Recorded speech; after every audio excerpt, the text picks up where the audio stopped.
শেখ হাসিনা বাংলাদেশের প্রধানমন্ত্রী থাকা অবস্থায় নোবেল পাওয়ার লেগে কুত্ত পাগলায় আছিল, যার লেগে 18-20 কোটি বাঙালির কপাল পুরাইছে এই রাক্ষসিনী শেখ হাসিনা। মায়ানমারে রোহিঙ্গা নিপীড়নের সময় লাখ লাখ রোহিঙ্গা ঠাঁই দেয় শেখ হাসিনা, যাতে সে নোবেল পুরস্কার পায়।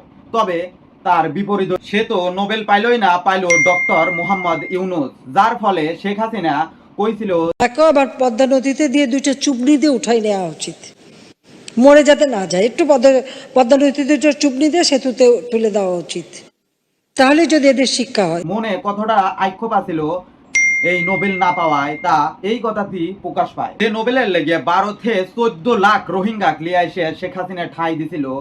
এই ফলের মাসুল এখন ভোগ করতেছে অসহায় বাঙালি। লাখো শহীদের রক্তের বিনিময়ে আমরা যে মানচিত্র পাইছিলাম এই শেখ হাসিনার লেগে, এই মানচিত্র হারানেরও ভয় আছে বাঙালিরা। রোহিঙ্গার আরাকান আর্মি বাংলাদেশের বেশ কিছু জায়গা দখল করে নিছে।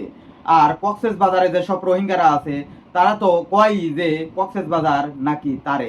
শেখ হাসিনা প্রধানমন্ত্রী থাকা অবস্থায় বাঙালিগারে লেগে কি করছে আর বাঙালিগারে কতটুক বাস দিয়ে গেছে তা বাঙালিরা আস্তে আস্তে এখন টের পাবি।